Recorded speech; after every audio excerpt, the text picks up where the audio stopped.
Across China, monuments of ancient dynasties stand not only as echoes of a glorious past, but as bridge to the future.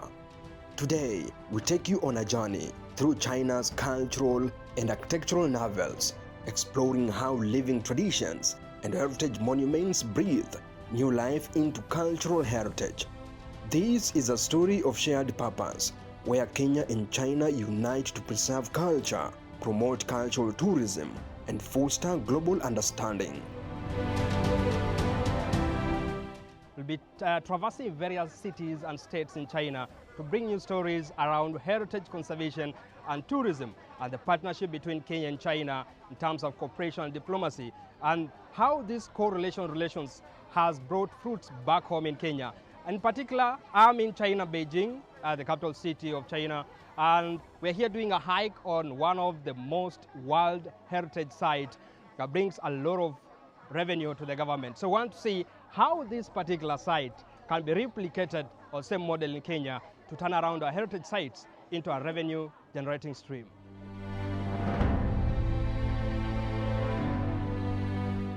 In Beijing, we visit the Great Wall of China, one of the most iconic cultural symbols of the Chinese people, spanning over 20,000 kilometers. The wall is far more than a defensive fortification. It is a monumental masterpiece of ancient construction, architecture, and engineering. Built over a period of 2,000 years through the labor of countless hands, the wall served not only as a military shield but also as a cultural artery, connecting dynasties, regions, and communities. The wall was joined World Cultural Heritage by UNESCO the same year like Forbidden City. So two famous attractions in China were joined World Cultural Heritage the same year in 1987. So that is Forbidden City and the Great Wall. So when you talk about Chinese famous attraction, the first must be Chinese Wall. So it is the largest strategic fortifications in the world. It was built about 2,000 years ago. So about 2,000 years ago, the whole country not unified. So China undergone more than 5,000 years of history. A few times unified together, and then separate and unified again.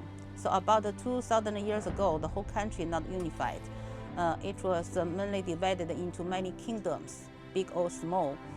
And at the last, the 7 kingdoms, they defeated other small kingdoms, and they became the 7 most powerful kingdoms. They were Qi, Chu, Yan, Han, Zhao, Wei, Qin. And the kingdoms in North China, they had no problems because the enemies were not only other kingdoms, but also Hans, the nomadic tribe. They lived to the north of China. They were very strong. They fast came and fast went. People's food and treasures were stolen, and the soldiers were killed. So the king in North China, they realized they should build a wall to protect themselves from each other and from the Hans. So the wall first appeared in North China in the 7th century BC.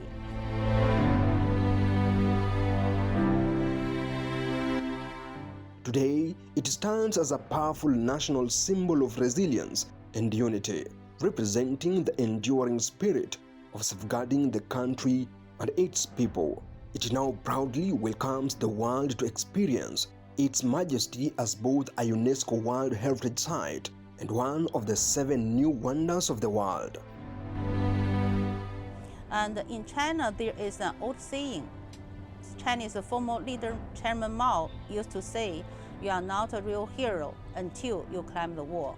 So after people climb Chinese wall, you are the real hero. So that's why Chinese people and the foreign tourists try to make it.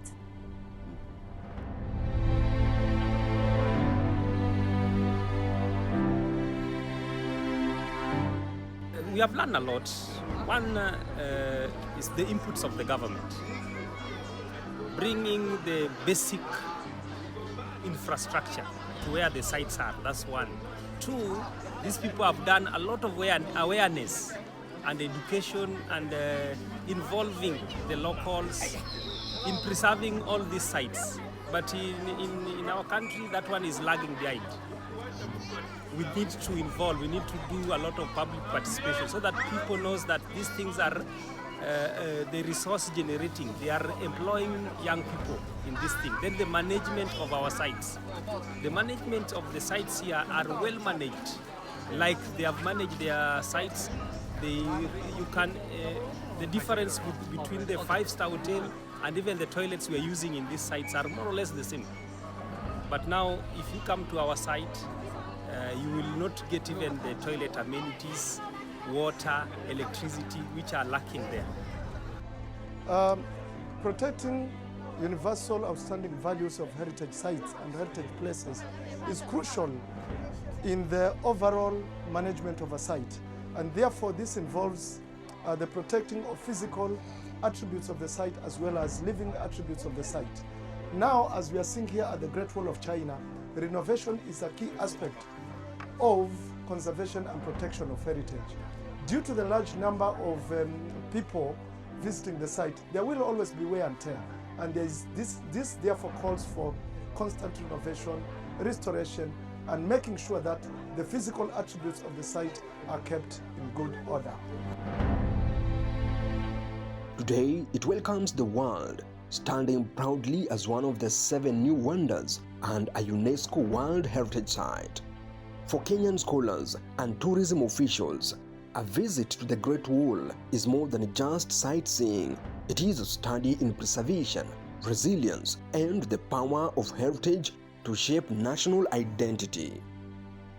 It's just 45 minutes I've been walking this particular Great Wall, and it brings me minds and thinking how many years this was built and how could these people, the ancient Chinese, carry the rocks and build such a magnificent structure or the rock. This is indeed a outstanding universal value of the Chinese people. And this is also possible that we can do this back home in Kenya. I want to challenge our stakeholders, our communities, that let us not fail our hills, our rivers to build ballast, to get ballast, as happening in Kajiado, in parts of Kajiado West. It's time we protect anything we have. We need a vision as a country. We need policies that talk to us to protect, to preserve, to promote, and to protect our cultural and natural heritage.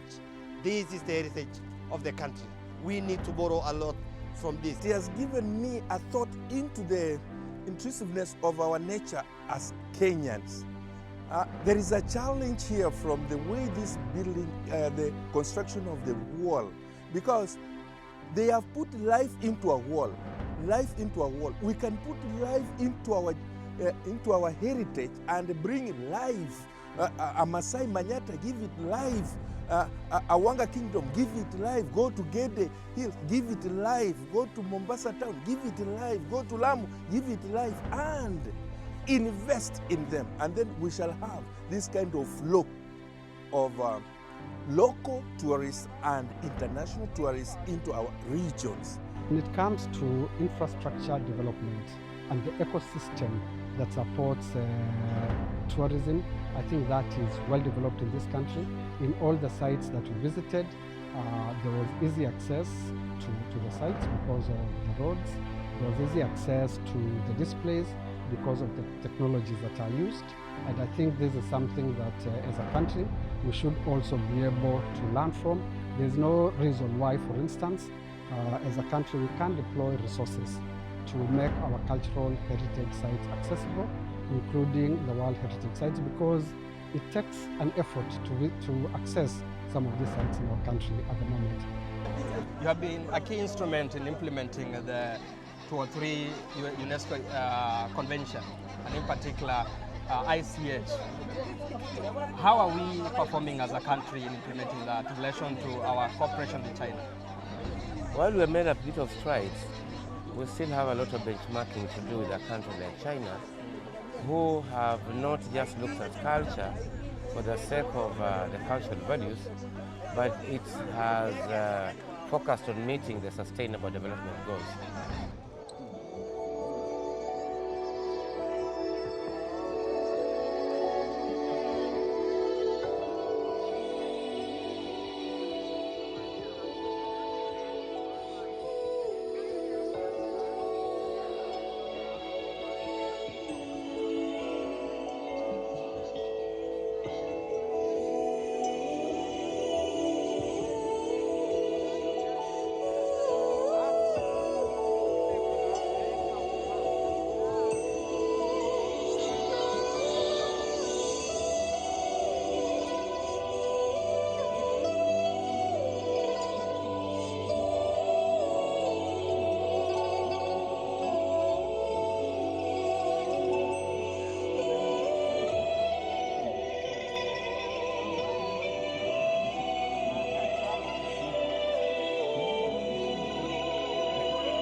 are in one of the heritage sites in Fuan in China, just to ask learners to come and visit some of the attractions.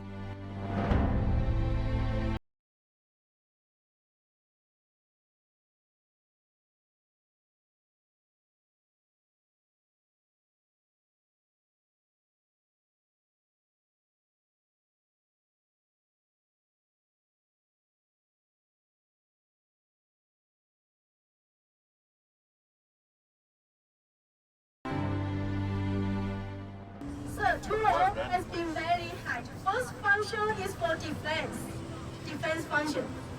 So the normal height for Tulo, it has 12 meters or 16 meters. It has 4 floors at least. The tallest building has 6 floors. The lowest building has 3 floors.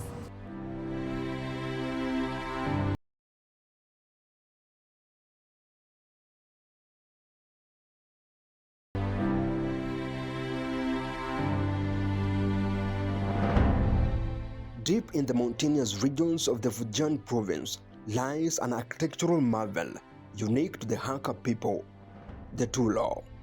Built from earth, stone, bamboo, and a history, these massive circular or rectangular structures housed up to 800 people in harmony and equality.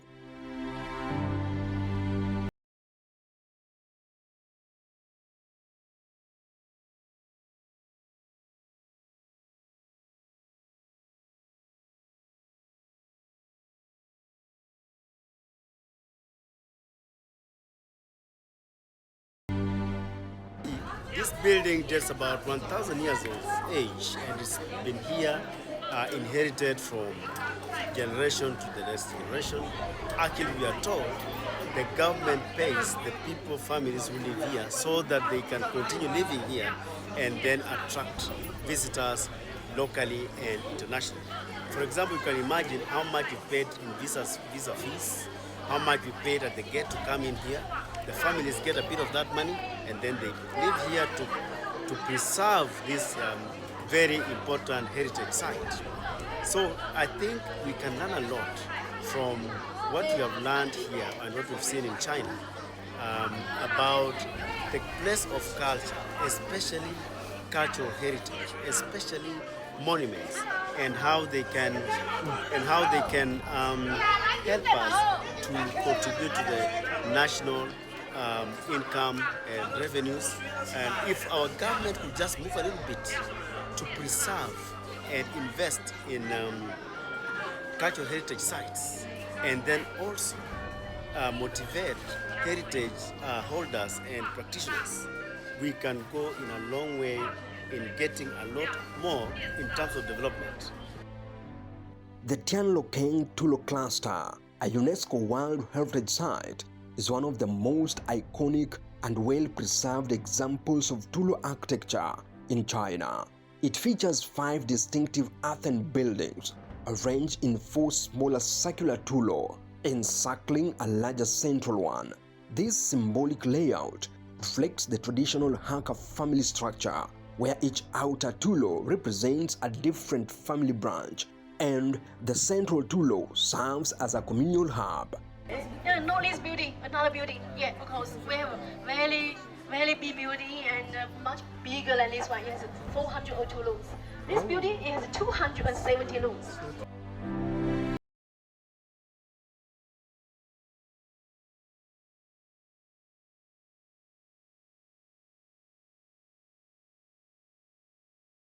People, just right from the tea and how they live to the Tulo community and other communities that we have been exposed to. I want to say that we have a lot to do back home. We have a lot to do to talk to our government and the county government so that they come up with centers of excellence from the cultural perspective to remain in position of defending our diversity in the culture formations. The training, the seminar is on intangible cultural heritage of China and how we are going to develop our tourism products in Kenya. And we are very, very excited to be here in Tulo. Tulo are art homes that were built 3,000 plus years ago. And some of them have been renovated, but they give a rich history, a rich culture. And it is important that we pick lessons from this country as we continue with our collaboration and cooperation so that we can improve on our existing World Heritage sites. High in the mist mountains of Fujian, the Tulo rise like ancient rings of community, built for defense yet lived in with warmth and harmony. They embody a living heritage of resilience and unity.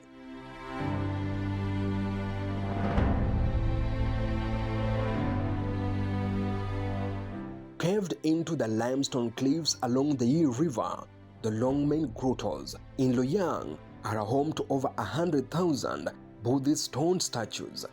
From the northern Yi dynasty to the flourishing Tang, each figure embodied devotion and pinnacle of Chinese stone carving. This inspiring complex stands as a monumental testament to the artistic and spiritual achievements of ancient China. Among China's 8 ancient capital cities, Luoyang is the earliest one with the longest history, and it is the birthplace of Chinese ancient civilization. And Luoyang was established about 4,000 years ago, when China's first ancient dynasty named Xia, it was established Luoyang as their ancient capitals. So Luoyang was an ancient capital with 13 dynasties. You know, the Longmen Grottos is the most famous grottos in China. Yeah, and it has a long history, over 1,500 years old. And the Longmen Beauty Scene is the most beautiful scene in Luoyang City. And this grottos was established in the Northern Wei dynasty over 1,500 years ago. And the large construction lasted for over 400 years. And the total amount of Buddhist statues inside can reach to 110,000 Buddha statues. And inside there are so many stelaes, caves, and Buddhas and Buddhist pagodas inside. Buddhism was translated from India into China, and Luoyang was the first stop for the Buddhism from India to China. And about Buddhist, we always say Buddhism, there are 3 different levels of the Buddhism. They are Arhats, Bodhisattvas, and Buddha. Recognized as a UNESCO World Heritage Site in 2000, the Longmen Grottos remain a treasured destination, especially for those drawn to the depths of Chinese history, religion, and art. Arguably, these Buddhas were done by the only female emperor of China, and at that time there was war, and since they could not finish, making them because of the war, they are now referred to as the most ugliest Buddhas in the history of China and all dynasties. Longmen Grottos, China has 4 famous grottos for the Buddhism. Yeah, Longmen Grottos is one of them, and it is the most famous because the amount of the Buddhas was the most, and the Buddha statues, the last one is the largest one in China. And it was put in the first group of the World Heritages by the UNESCO in the Henan province. It is the first scenic spot. Yeah, so for the tourism from all over the around and foreigner tourists to come to China and come to Luoyang, the Longmen Grottos is the first choice to come to Luoyang for the tourists. Through centuries of war, weather, and political upheaval, the Longmen Grottos survived and were born as a global treasure protected by Chinese law. As part of China's global cultural diplomacy, the Seminar of Intangible Cultural Heritage and Tourism Integration welcomes Kenya's cultural leaders to Zanzu. From calligraphy to ancient architecture, from Tulo temples to Kenya's cultural custodians, finds resonance and inspiration in China's deep roots. And of course, the 1970 convention that on restitution of cultural property that we ratified the other day. All these conventions to be implemented requires resources. So the government must take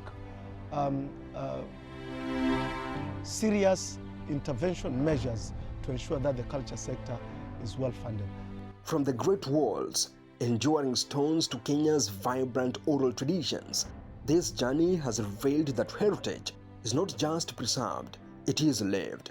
It is a dialogue that stretches across time and borders.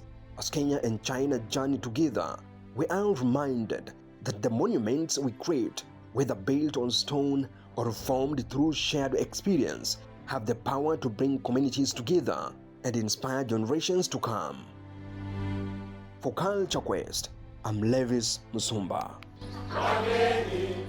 Wakaribishwa Kenya yetu, hakuna